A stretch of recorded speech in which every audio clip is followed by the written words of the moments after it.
5월 4일 화요일 새벽기도 시작합니다. 찬송가 313장 내 임금 예수 내 주여 1절 부르시겠습니다. 내 임금 예수 내 주여 이 죄인이 주님 앞에 한없는 은혜 받고서 내 생명 모두 드리오니 그 풍성하신 은총을 주 내게 내려주소서.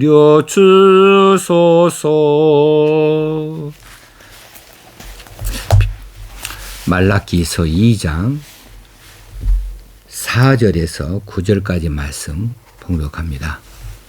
만군의 여호와가 이르노라 내가 이 명령을 너희에게 내린 것은 레위와 세운 나의 언약이 항상 있게 하려 함인 줄을 너희가 알리라. 레위와 세운 나의 언약은 생명과 평강의 언약이라. 내가 이것을 그에게 준 것은 그로 경외하게 하려 함이라. 그가 나를 경외하고 내 이름을 두려워하였으며 그의 입에는 진리의 법이 있었고 그의 입술에는 불의함이 없었으며 그가 화평함과 정직함으로 나와 동행하며 많은 사람을 돌이켜 죄악에서 떠나게 하였느니라. 제사장의 입술은 지식을 지켜야 하겠고 사람들은 그의 입에서 율법을 구하게 되어야 할 것이니 제사장은 만군의 여호와의 사자가 됨이거늘 너희는 옳은 길에서 떠나 많은 사람을 율법에 거스르게 하는도다. 나 만군의 여호와가 이르노니 너희가 레위의 언약을 깨뜨렸느니라. 너희가 내 길을 지키지 아니하고 율법을 행할 때에 사람에게 치우치게 하였으므로 나도 너희로 하여금 모든 백성 앞에서 멸시와 천대를 당하게 하였느니라 하시니라. 하나님께서는 하나님을 경외하는 자에 대하여서는 한없이 호의를 베푸시지만은 하나님을 멸시하는 자에게는 징계를 내리신다. 이 사실에 대하여서 이 제사장의 일이 어떤 일인가를 말씀해 주셨습니다. 자, 제사장이 제물을 하나님 앞에 드리려고 이 백성들의 손에서 제물을 받을 때에 백성들이 잘못된 제물을 하나님 앞에 드리러 가져오게 될 때에 당연히 제사장은 그 일에 대하여 지식을 가지고 있으니까 그 일을 물리쳐야 되지요. 하나님께 온전한 제물을 드려라. 온전한 제사를 드리기 위하여서 제물이 온전한 제물이 돼야 되겠다. 이렇게 물리쳐야 되는데 이 제사장들이 그래야 하지 못하고 백성들과 똑같은 마음으로 이 제사에 대하여서 쉽게 생각하고 형식적으로만 생각한 나머지 잘못된 제사를 하나님 앞에 드리는데 이 사실을 하나님께서 그들에게 말씀하여 주시고 그들에게 명령하여 주셨습니다. 명령이 곧 경고가 되어지겠고 이 경고에 따라서 그들은 그들의 잘못된 행실을 돌이켜야 마땅한 것이었죠. 그래 오늘 본문에서는 자 이렇게 이 잘못된 제물을 드려서 제사를 모욕하고 하나님을 멸시하는 이런 행위를 하고 있는 이스라엘 자손들과 이 제사장들 그들의 얼굴에 제물에서 나오는 똥을 바를 것이라. 그리고 그것과 함께 제하여 버림을 당하리라. 이렇게 말씀하여 주시는 것은 경고이면서 진행되고 있는 징계라고 말할 수 있겠어요. 자, 이렇게 하나님께서 어떻게 이렇게 험한 말씀들을 자기 백성들에게 하고 계시고 하나님께서 세우신 제사장들에게 하시고 있는가? 이건 너무 무정한 말씀이 아닌가? 그런데 하나님께서 거기에 대한 설명을 오늘 우리에게 해주시고 있습니다. 내가 이 명령을 너희에게 내린 것은 레위와 세운 나의 언약이 항상 있게 하려 함인 줄을 너희가 알리라. 이렇게 말씀해 주셨어요. 자, 하나님께서 잘못된 제사를 드리고 있는 이 백성들과 이 제사장들에게 아주 큰 징계를 내리시고 또 그들을 멸하여 버림을 당하게 하시는 이런 일에까지 이르게 하시겠다고 그렇게 하나님께서 벌어 주시겠다고 이렇게 경고를 하고 계시는 이유는 뭐냐 하면 하나님께서 그 백성들 특히 제사장들과 사이에서 언약을 맺어주신 이야기 그것들을 그들로 하여금 지키게 하여서 하나님께서 그들을 계속해서 제사장으로 삼고 하나님의 백성 삼고자 하심이라는 뜻이에요. 하나님께서는 신실하시기 때문에 도무지 베푸신 그 언약을 파기하는 법이 없습니다. 깨는 법이 없어요. 하나님께서 그 언약을 못 지키신다 안 지키신다 하는 법이 없다고요. 한번 세우셨으면 끝까지 가시는 분이십니다. 하나님께서 그런 의미에서 지금 그들을 향하여 버림을 당하리라 너희들을 버리겠다. 너희들 이렇게 치욕스럽게 하겠다. 너희들 이렇게 징계를 하겠다. 이렇게 말씀하여 주시는 것은 징계를 하고자 함이 목적이 아니고 그들을 아예 제하여 멸하여 버리는 것이 목적이 아니고 어떻게 해서든지 그들을 돌이켜서 하나님의 백성의 자리에 있게 하고 그 제사장이 자신의 사명을 잘 감당하여 하나님께 올바른 제사를 지내도록 그래서 백성들이 하나님을 경외하도록 그렇게 하기 위해서 하나님을 두려워하는 마음을 주고자 이렇게 말씀하신다는 내용이에요. 그렇다고 해서 그 경고의 말씀이 단지 그냥 해본 말씀이 아니고 못 지킬 말씀을 하는 것이 아니고 실제로 그렇게 경고하신 대로 징계를 능히 베푸실 수 있는 분이시고 그들을 면하여 버리실 수가 있는 분이세요. 그런데 단지 하나님은 신실하신 하나님이시라. 하나님께서 그 백성들과 제사장들과 더불어서 맺은 언약을 반드시 지키기 위하여서 어떤 방법이 되어졌든지 간에 그들로 기어이 돌이키게 하시고자 하시는 열심, 하나님의 열심이라는 사실을 기억할 수 있어야 되겠습니다. 하나님께서는 레위 족속과 맺은 언약이 폐하여 지지 아니하고 하나님께서 아이고 옛날 했던 그 약속 끝 이제는 끝이다. 내가 더 이상 못 기다린다 못 참는다. 너 나를 그렇게 멸시하느냐 나를 그렇게 못 오갈 수 있느냐 너희들 해야 될 제물 제사 드리는 방법 이런 것도 모르는 것도 아닌데 너희 그렇게 나를 함부로할 수 있느냐 이제 끝이다. 너희들 더 이상 레위 족속이 되지 못해 나에게 제사 지내지 못해 하고 하나님께서 그 언약을 폐해 버리고자 하시는 것이 아니고 오히려 그 언약을 영원히 보존토록 하기 위하여서 그래서 이 레위 족속들이 이 하나님 앞에서 영광스러운 제사장 직분을 잘 감당하게 하기 위하여서 하나님이 경고도 주시고 징계도 주시고 명령도 하신다는 말씀입니다.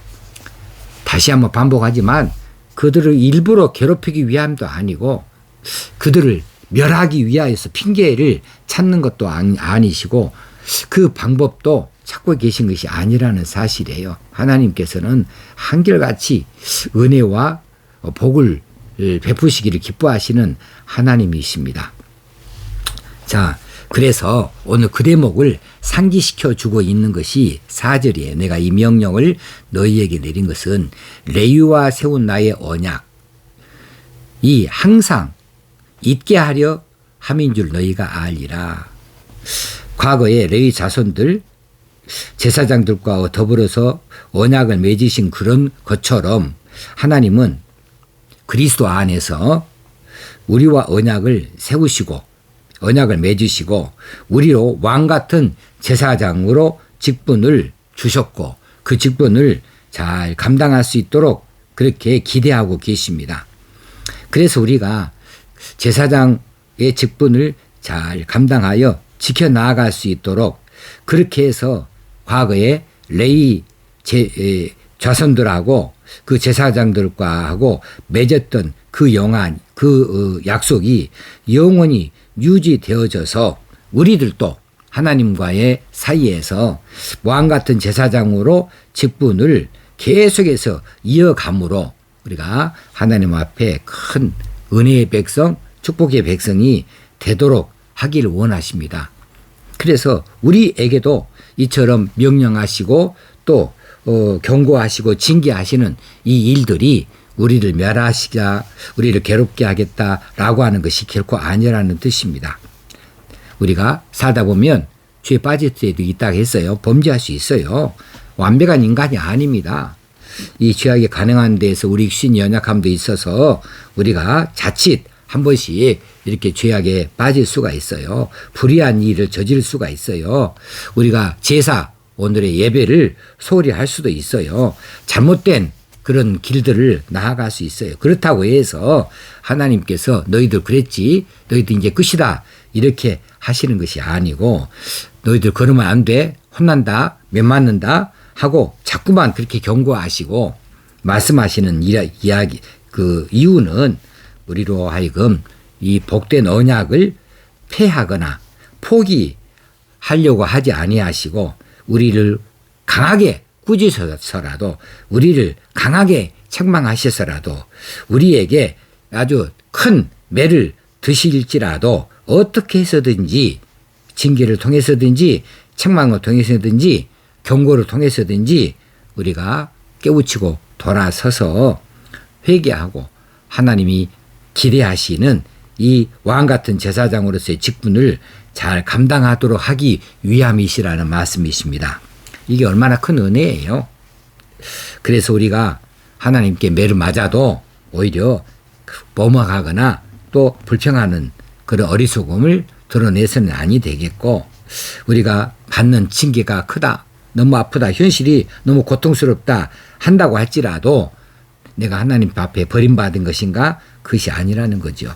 그래서 낙담하거나 절망할 필요가 없다는 거예요. 내가 하나님 앞에 참 버림받았는가? 이쯤 생각하는 사람의 그 정도의 믿음이라고 한다면, 그 정도의 자세라고 한다면 그 사람은 당연히 하나님으로부터 지금 긍휼을 입고 있는 그런 시간이다 이렇게 생각해도 좋을 듯 싶습니다. 이제 오늘 5절에 보게 되어지면 그러면 제사장들을 향해서 명령하셨던 것, 그들하고 함께 세웠던 언약은 어떤 언약이었냐 하면 생명과 평강의 언약이었다는 겁니다. 하나님께서 레위에게 세우신 언약은 생명과 평강의 언약이었다. 그 이유는 제사장들이 제사를 지내는 일, 그 제사장들이 그 제물을 드려 제사 지내는 그 일을 인하여서 속죄를 사역을 하는 거죠. 그래서 이스라엘 백성들이 제사 지르러 나와서 하나님 앞에 제사함을 받습니다. 그리고 생명을 얻고 그리고 평강을 얻는 그런 일을 제사장들이 하고 있었던 것이지요. 그 일에 대한 언약입니다. 제사장들이 생명과 평강에 관련되어진 일을 하도록 그렇게 하나님께서 명령하셨고 그런 언약이 하나님 사이에서 일어나게 되어졌어요. 그래서 가만히 생각해 보면은 우리가 꼭 그렇게 제사장 통해서 하나님 앞에 나아가서 생명을 확인하고 또 우리 자리를 돌이키고 하나님께서 베푸시는 평강, 은혜를 맛봐야 되는가? 당연히 그렇지요. 하나님은 창조주이시고 우리를 구원하여 주신 분이기 때문에 그렇습니다. 생명의 주인이 하나님이셔요. 우리 생명이 하나님께로부터 온다. 그러니 우리 생명을 주관하신 하나님 앞에 우리가 내 생명 대신에 제물의 생명을 바쳐서 우리의 죄를 용서받을 수 있는 것이고 그렇게 해야 또 당연한 것이죠. 우리 평강을 마찬가지입니다. 우리가 아무리 애쓰고 힘쓴다 해도 평강이 그저 우리에게 있지 않아요. 우리가 연약해서 우리 평강을 우리가 만들어내지 못합니다. 하나님께서 평강을 우리에게 주실 때에 평안을 얻을 수 있는 것이지요. 그런데 과거에 이 제사장 시대에 있었던 이런 평명과 평강의 언약이 이제 더 이상 제사장들에게 맡겨지지 아니하고 이제 제물을 통하여 제물의 생명을 바쳐서 내 생명이 유지되어지거나 확인되어지는 것, 보장되어지는 것이 아니고 또 우리에게 있는 평안도 제물을 하나님 앞 바쳐서 하나님의 노여움을 풀어서 이 우리에게 있는 여러 가지 고통스러운 일들을 물러나가고 우리가 평안을 얻는다. 그렇게 되는 시대가 지금은 아니지요. 그러면 이 영원한 생명과 참된 평안을 우리에게 주시는 법이 이제는 달라졌다는 것이죠. 이제 온전한 대제사장이 되신 예수 그리스도 그분을 통하여서 그분께서 단번에 자신의 몸을 제물로 하나님 앞에 바쳐드려서 영원한 제사를 끝마치셨다 하는 사실입니다. 그렇기 때문에 예수 그리스도께서 우리를 위하여 십자가에서 대신 죽어주신 것, 그 제물로 자신을 바쳐드리는 것, 이것으로 인하여서 우리 모든 사람들이 영원한 생명을 얻고 하나님께로부터 참된 평강을 얻게 되어졌다는 사실이죠. 그래서 누구든지 그리스도를 믿고 의지하기만 하면 이제는 예전에 불완전한 인간 제사장이나 혹시는 동물의 피를 통하지 아니하고도 죄사함을 얻을 수 있고 예수 그리스도의 이름으로 또 하나님께 나아갈 수가 있고 하나님과 교제함으로 온전한 평강을 누릴 수 있게 되어졌다는 사실입니다. 이게 참으로 놀라운 일이죠. 이제 옛날의 제물, 옛날의 제사장 이게 아니고 이제 하나님께서 우리에게 생명과 평강의 언약을 맺어주신 그 귀한 일들을 온전하게 단번에 이루어 주신 예수 그리스도의 공로로 인하여서 이제는 더 이상 우리가 동물을 하나님 앞에 제물로 드리는 일이 필요 없게 되어졌다. 이제는 예수의 이름만 가지고도 얼마든지 나아갈 수 있게 되어졌다는 사실을 다시 한번 확인하고 이 사실에 대해서 감사할 수 있어야겠습니다. 그러면 이제 만군의 여호와가 이 명령을 너에게 내린 것은 너희와 세운 나의 언약이 항상 있게 하려 함인 줄 너희가 알리라 하셨기 때문에 이 일에 대한 기대, 우리의 계약은 깨지지 않는다. 하나님께서 우리를 구원하신 그 일에 대한 일은 깨지지 않는다. 우리로 하나님의 백성 되게 하고 자녀 되게 하신 일에 대한 이런 언약은 결코 깨어지지 아니한다. 이제는 우리가 하나님을 경외하는 백성, 하나님을 경외하는 자녀가 되어지는 것, 여기에서 한 발도 물러나지 아니하고 이제 더 이상 하나님을 멸시하고 실망을 시켜드린 일이 없이 하나님 앞에 바로 서기만 한다면 그러면 우리에게 이미 약속하셨던 이 놀라우신 생명과 평강의 언약이 예수 그리스도의 이름을 통하여 우리에게 영원토록 있게 된다, 진행된다는 사실입니다. 그런데 그 일을 우리가 소홀히 할 때에 경고하신다는 말씀이에요. 명령하신다는 말이에요. 징계도 하신다는 말씀이에요. 그래서 기어이 하나님의 자녀로 백성으로 붙잡아두기 위하여서 우리에게 그렇게 채찍도 드시고 또 매도 드시고 우리도 고통을 겪게 해서라도 기어이 하나님께서 우리에게 주신 이 약속을 하나님께서 지키시겠다, 이루어 가시겠다는 사실을 우리에게 오늘 밝혀주고 계십니다. 그러므로 우리가 참으로 감사한 일입니다. 이 은혜에 대하여서 우리가 오용하지 말고 이 은혜를 그대로 감사로 받아서 하나님께 영광을 돌려드리는 삶으로 일도 매진할 수 있도록 우리가 열심을 다해야만 하겠습니다. 기도하겠습니다. 하나님 오늘 또 우리에게 말씀하여 주신 이 일로 인하여 감사합니다. 영원한 대제사장이 되어주신 예수 그리스도의 십자가 보혈로 인하여 온전한 제사 하나님 앞에 드려졌으므로 더 이상 짐승의 피가 필요 없고 우리가 짐승을 들고 나갈 필요가 없고 불완전한 인간 제사장의 눈치를 볼 필요가 없이 이제 하나님 앞에서 우리가 죄사함을 얻고 하나님 앞에 나아가서 하나님 우리를 향해 베풀어 주시는 은혜와 사랑을 입게 되어졌으니 우리가 바로 생명과 평강의 언약의 혜택자들입니다. 이 언약을 누릴 수 있게 되어졌습니다. 이 사실을 감사합니다. 이 하나님의 기대에 어긋나지 아니하도록 우리의 삶을 하나님 앞에서 살게 하여 주옵소서. 하나님 기뻐하시는 삶을 살 수 있도록 성령께서 우리를 촉구하여 주시옵소서. 오늘도 그런 날 되어지길 원하옵고 예수님의 이름으로 기도합나이다. 아멘. 오늘도 은혜로운 날이 되어지기를 주의 이름으로 축원합니다.